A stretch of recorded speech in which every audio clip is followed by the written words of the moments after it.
കേന്ദ്ര സർക്കാർ സ്ഥാപനമായ ശ്രീചിത്ര ഇൻസ്റ്റിറ്റ്യൂട്ടിൽ ജോലി വാഗ്ദാനം ചെയ്ത് രാജേഷ് നടത്തിയത് വൻ തട്ടിപ്പാണ്. മക്കൾക്ക് ക്ലർക്ക് പോസ്റ്റിൽ ജോലി വാങ്ങി നൽകാമെന്ന് പറഞ്ഞ് ഏലപ്പാറ സ്വദേശിയിൽ നിന്ന് 15 ലക്ഷം രൂപയാണ് രാജേഷ് തട്ടിയത്. തിരുവനന്തപുരത്തെ ശ്രീചിത്ര ഇൻസ്റ്റിറ്റ്യൂട്ടിന്റെ പേരിലും വലിയ തട്ടിപ്പാണ് നടന്നത്. എനിക്കിപ്പമുള്ള ഏലപ്പാറ സ്വദേശി 15 ലക്ഷം രൂപയാണ് തന്റെ 2 മക്കൾക്കും ജോലി കിട്ടുമെന്ന പ്രതീക്ഷയിൽ ഈ തട്ടിപ്പ് സംഘത്തിന് നൽകിയത്. ചേട്ടാ, എങ്ങനെയായിരുന്നു ഈ തട്ടിപ്പ് സംഘം നിങ്ങളെ സമീപിച്ചത്? ഇത് ബോണാമി എന്ന് പറയുന്ന സ്ഥലത്ത് നിന്ന് ബെന്നി എന്ന് പറഞ്ഞ ഒരാളെ കൊണ്ടുവന്ന് ഇത് വന്നിട്ട് പുതിയതായിട്ട് ഒരു ബ്ലോക്ക് ഓപ്പൺ ആകുന്നുണ്ട്. അവിടെ വന്നിട്ട് മാനേജ്മെൻറ്റ് കോട്ടയില 100% ജോലിയാണ്. ആദ്യം രൂപ കൊടുത്താലേ എല്ലാ ഡോക്യുമെൻറ്റും മുന്നോട്ട് മൂവ് ആകത്തുള്ളൂ എന്ന് പറഞ്ഞാൽ പൈസ മേടിച്ചത്. എത്ര രൂപ കൊടുത്തായിരുന്നു? 15 ലക്ഷം. 2 പേർക്കും കൂടെ? 2 പേർക്കും കൂടെ. എന്നിട്ട് പിന്നീട് പിന്നെ ഒരു കുറച്ച് ദിവസം ബന്ധം ഉണ്ടായിരുന്നു. അത് കഴിഞ്ഞ് അവരിങ്ങനെ ലെറ്ററൊക്കെ അയച്ചായിരുന്നു. അത് കഴിഞ്ഞൊന്നും പിന്നെ ഫോൺ വിളിയുമില്ല, ഒരു കോണ്ടാക്റ്റ് ഇല്ല. അത് കഴിഞ്ഞ് ഈ ബെന്നി എന്ന് പറയുന്ന എല്ലാവരും പോയി അവിടെ തപ്പിയപ്പോഴാണ് പറഞ്ഞ് ശ്രീചിത്രയിൽ അങ്ങനെ ഒരു കാര്യമേ ഇല്ല. അന്ന് തൊട്ട് മറ്റേ പുള്ളിക്കാർ രാജേഷ് എന്ന് പറയുന്ന ആളും ഒരു കോണ്ടാക്റ്റും ഇല്ല.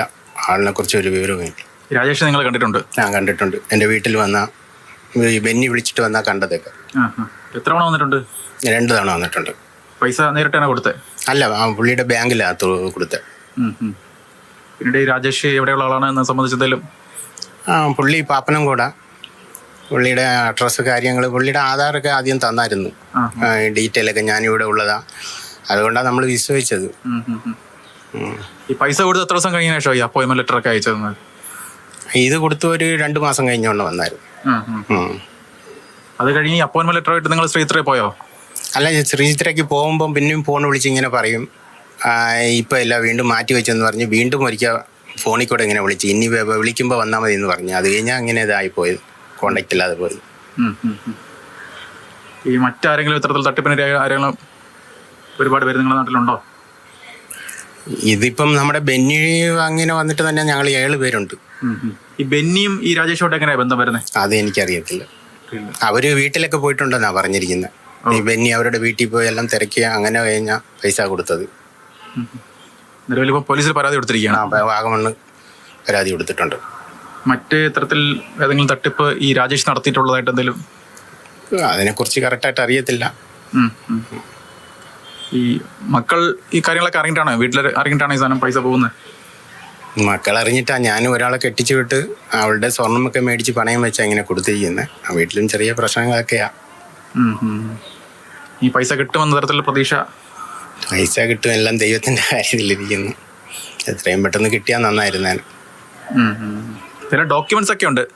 ബാങ്ക് വഴിയാണ് പണം കൊടുത്തത്? ബാങ്ക് വഴിയാണ് പുള്ളി കൊടുത്ത. പുള്ളിയുടെ മറ്റേ റെസിപ്റ്റും കാര്യവും എല്ലാ ഡീറ്റെയിലും ഉണ്ട്. നിങ്ങൾ അന്വേഷണം ബന്ധപ്പെടാൻ ശ്രമിച്ചപ്പോഴൊന്നും അല്ല, സ്വിച്ച് ഓഫും ഇതൊക്കെയാ. എന്ത് ജോലിയായിരുന്നു? ക്ലർക്ക് പോസ്റ്റ് ആയിരുന്നു ശ്രീചിത്രയിൽ. ഈ അപ്പോയിൻമെന്റ് ലെറ്റർ അയച്ചിരുന്നത് മെയിൽ വഴിയാണ്? മെയില. എന്തായാലും വളരെ ആസൂത്രിതമായ തട്ടിപ്പാണ് നടന്നിരിക്കുന്നത്. 15 ലക്ഷം രൂപ ഇത്തരത്തിൽ 2 മക്കൾക്കും ജോലി വാങ്ങി തരാമെന്ന് പറഞ്ഞ് വാങ്ങുന്നു.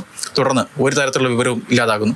അപ്പോയിൻമെന്റ് ലെറ്റർ കണ്ടു കഴിഞ്ഞാൽ തന്നെ നമുക്ക് മനസ്സിലാകും ഒരു യഥാർത്ഥ മെയിൽ എങ്ങനെയാണോ വരുന്നത്, ആ തരത്തിലുള്ളൊരു മെയിലാണ് ഇത്തരത്തിൽ അയച്ചിരിക്കുന്നത്. എന്തായാലും ആസൂത്രിതമായ തട്ടിപ്പ് ഈ വിഷയത്തിൽ നടന്നിട്ടുണ്ടെന്നത് വാസ്തവമാണ്.